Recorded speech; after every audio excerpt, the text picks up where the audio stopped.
this video actually turns into anything, then we have reason to be surprised. I have been unable to figure out how to record vlogs this year, given the way that my year has been. Indeed, it started towards the end of last year, this shift in my time and trying to figure stuff out, which made sense because I was bringing the book out and I was working a lot on that in my spare time. Now we're nearly 3 months through the year and I'm looking at the fact that I've not yet started any of my goals, which is why I'm trying to get Crampton Hodnet by Barbara Pym finally read. I'm thinking, well, I've not recorded a vlog either. Indeed, the videos I've put out have been few and far between this year. I've noticed that I'm about to hit 1,000 videos and I keep thinking to myself, is that the stopgap? Is that the moment when we stop making videos and say, well, look, we've had a good run? I don't know. I don't know how I feel at the moment.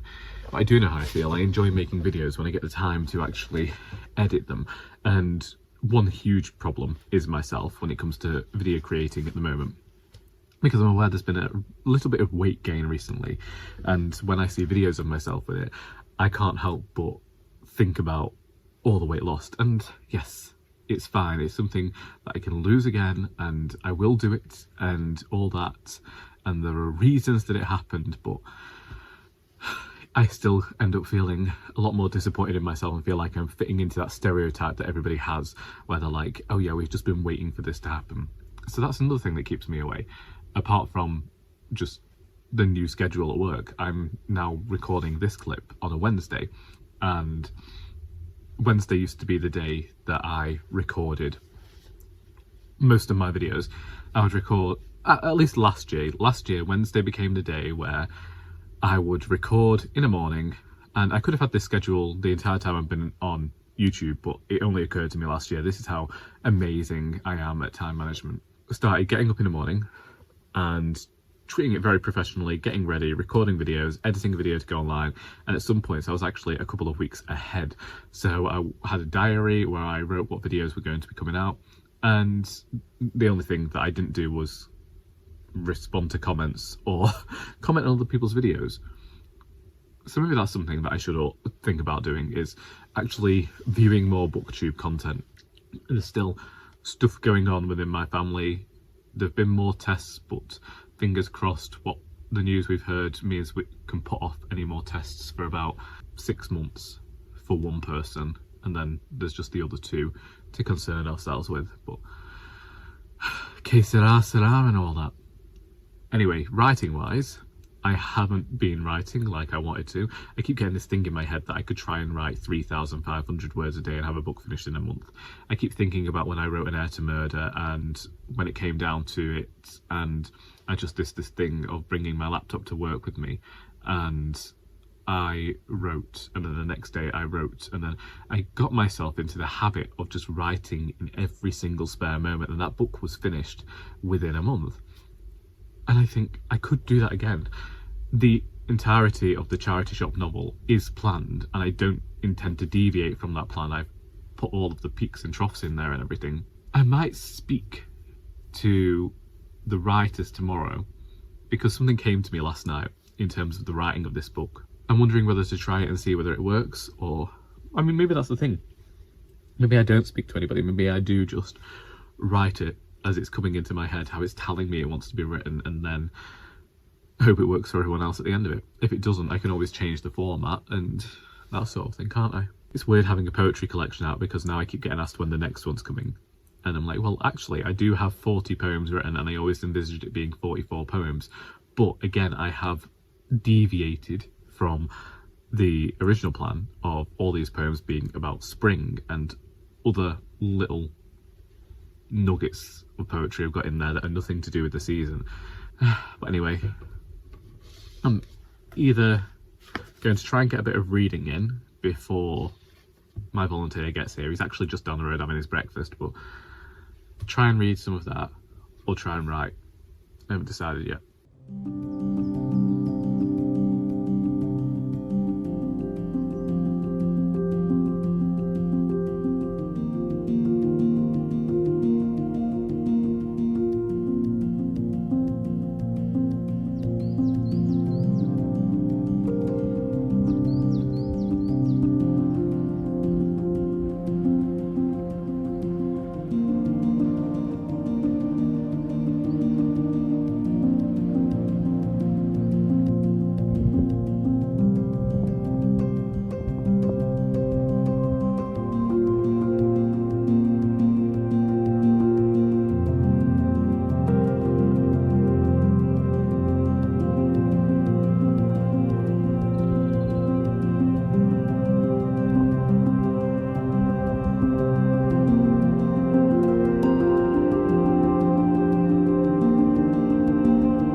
maybe these are just going to become Wednesday musings from what we call an office at the charity shop, but really we have the one room, which is the middle room where we sort the clothes, and we have a computer in it, and you're currently sat on the printer.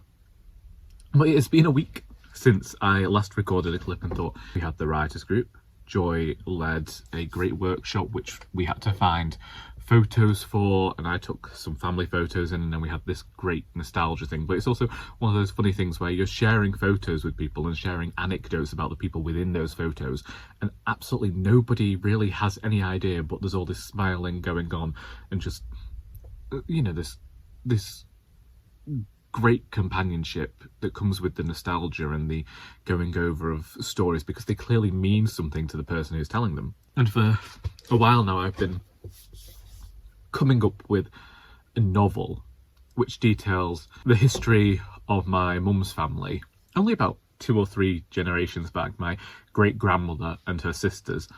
And I have the title and I know when it takes place and everything, and I thought I might use this workshop as a vehicle to do some writing for that. But that isn't what happened. I ended up writing this poem about one of those phenomena that I think occurs in everyone's family. You always have that one house that you congregate at, and within my family it was always my grandmother's on my mother's side, and this had been a house that had just been passed down in the family till it reached my grandmother, and everyone would turn up there, and it would be one of those things where you'd walk in and just be this fog of cigarette smoke. I mean, there's no wonder that I am an asthmatic so severely, given how many cigarettes were smoked in that house. I just had a lot of photos from which were in that room, which made sense because all of these photos were photos that my mum had taken when she lived at home. So obviously a lot of the photos were going to be of my grandmother's house. And it was nice to reminisce and just like give short snippets of details about who these people were. And it's what I've always talked about whenever anyone talks about like patriarchy with families and the men being in charge. It never really felt like that in my family. It always felt like my great-grandmother was the one who was in charge because she was the oldest. She was the oldest out of the sisters. She didn't survive the longest, but there were only 2 left, 2 of the 2 youngest, when she eventually died at 98. So it always felt like it was a very woman-led family. A different sort of situation to navigate, I think, but I also think that you get that a lot in families in the north, maybe, where, you know, the men know their place. I wrote that, and then my father had me making an appointment at the emergency doctors on Friday. I told him that if he thinks that I'm giving up every single one of my Fridays to do something different medical with him, he's got another thing coming. Luckily, I've discovered that my jacket can fit a novel in. Only a short one, it has to be below 300 pages. So I took the Anne Cleeves book, A Bird in the Hand. That has been another thing that's happened. Last week I was reading A Barbara Pym. I did not finish it. That day we had a couple of Anne Cleeves books donated, and to speak about Joy again, she has been recommending Anne Cleeves books to me, and I've been finding them at the shop and taking them for her if she needs them. And Anne Cleeves was the one who wrote Vera. Well, she wrote the books that the TV show Vera was based on, and she also wrote the books that Shetland was based on. This was her first ever novel, A Bird in the Hand, with George Palmer Jones and his wife Molly, and he has retired from the Home Office, which allows him to almost be a bit of a sleuth. And so he's now a twitcher, and he ends up having to solve the murder of another bird watcher. So I started this last Wednesday and I finished it on Friday. I actually went to the library on Thursday and got a few more of the books, that one being the first Vera book, The Crow Trap, which it was 500 pages, and it's the fastest I've read 500 pages this year because I finished it on Monday, and then started the next George Palmer Jones book, Death by High Water, I think it is.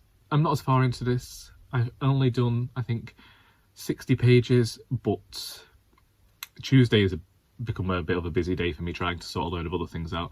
I liked reading Anne Cleeves' older works because she has a foreword in the latest edition where she talks about how she can recognise how she's changed as a writer, and I like that she's recognising this and talking about it. And I read it and I agreed with her own summation of her writing. She talks about how she changes perspective in the middle of paragraphs in a way that you're not really supposed to do, and it was a bit disconcerting to see what she meant. But then a part of me was like, well, at least she's aware of it, where you're following one character for the chapter, and then he'd meet somebody else, and then you'd follow that character. It's like, but hang on a minute, finish the story over here. I think that she's definitely developed with The Crow Trap, which now came out 26 years ago. It's something that I ended up almost reading as a writer, because one of the great things about releasing my own book is that so many people, since Mistakes Mean Murder came out, have been asking me, when's the next one? I want the next one already. And I'm like, ugh. I'm currently working on the charity shop book. I have signed up for a course on time management this coming Friday with the Society of Authors.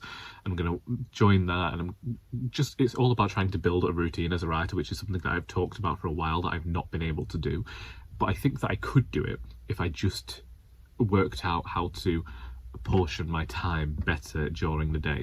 Maybe say only use half an hour for emails or getting back to people, or if you want to record videos, do it at this point.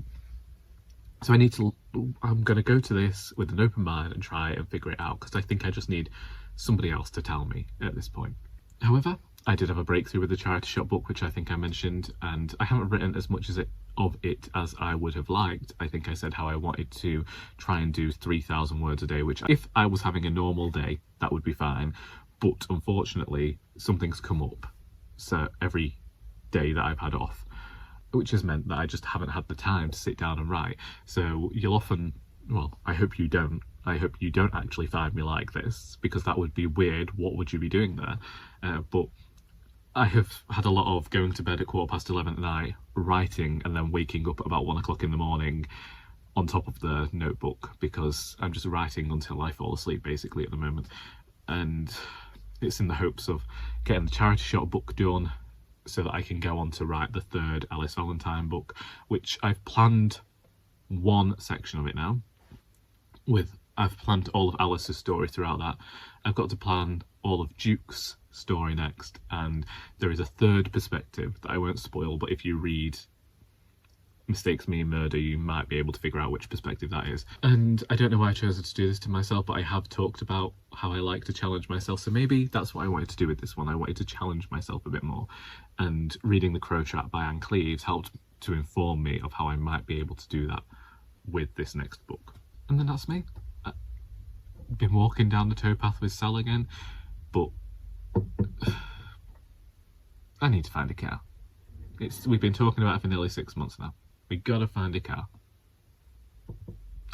Anyway, that's me. I'm gonna drink my coffee, and I might see you next Wednesday to chat again. We'll see.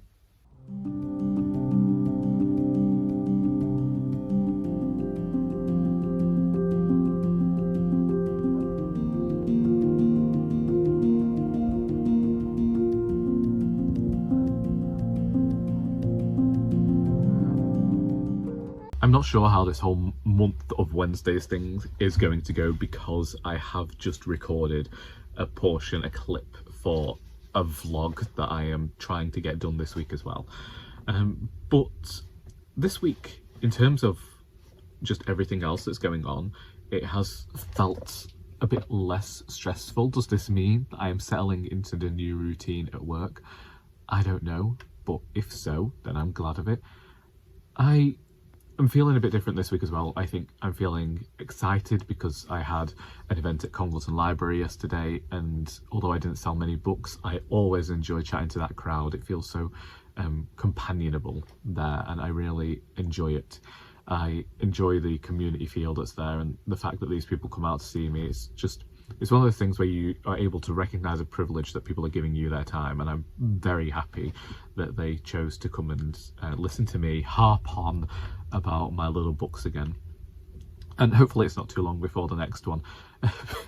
I did make a point of saying, one of my only regrets about releasing the Alice books before I'd finished the Doris series is the fact that somebody I know who had been enjoying the Doris books died before the final book came out, and I'm aware that I'm on a time, not a time limit, but I don't have all the time in the world to get these books done.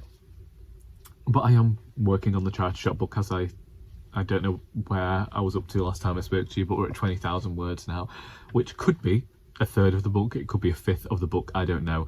I was showing Charlie of Charlie Book Reads my plans yesterday, and I have 13 pages of plans, and at 20,000 words I'm only on I'm at the bottom of the third page, so I'm going to flip it over and be on page 4 soon. If we're on like 10,000 words for every double page, that would be about 130,000 words, and that would be a huge book. And I'm not sure whether this needs to be a huge book, but the more I write of this book, the more that I'm recognizing it's almost like it feels like the Bildungsroman. I can't say that word, but you know what I mean. It feels like a lot of things have been leading up to this book. A lot of the work outside of the writing, the radio plays, the monologues, all of it comes together for this book. And yeah, I'm excited about it, and it's one of those things where I really wish I was spending every moment with that. I have been doing some writing when I've come into work recently as well, just because I'm here so early, doing half an hour or so before people get here and getting something done that way. Otherwise, I did a course with the Society of Authors last week, not the one that I was planning on doing.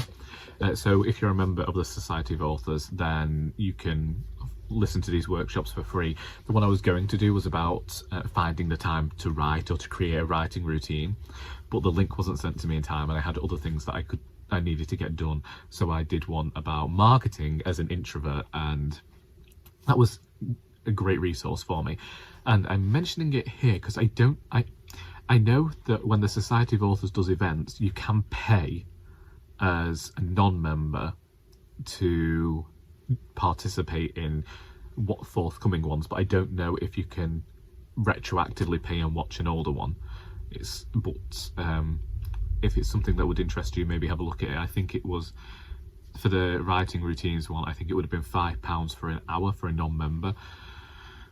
But just look into it. If it's something that interests you, it might help. They do a lot of different workshops. They do afternoon teas with authors and that sort of thing. So I will leave a link to their resources page, and I will look into it a bit more beforehand and see what they say for non-members. But at the moment, I believe that it should be okay. And is this going to be our last Wednesday together? I think, therefore I am, that today, since it's the last Wednesday in March, might be the last time I speak to you in one of these month of Wednesdays ways, which feels a bit funny, but it was an odd sort of video to come up with. But I just kept coming and speaking to the camera. I say that, I did it for 3 weeks in a row. I spoke to a camera for 3 weeks in a row on a Wednesday. So, great. Maybe that's part of the routine as well. I get here on a Wednesday, I sit down and I ramble at the camera for a few minutes. I don't know. I was going to try and get some of this book read, but I don't know whether I have the time now. But I might just do a chapter or two and then go and open the shutter. So I will see you when I see you. Thank you if you stuck around this far for the video. I hope that you've enjoyed my 3 weeks of rambling or whatever it's been, and that you got something out of this video, because until next time, that is all.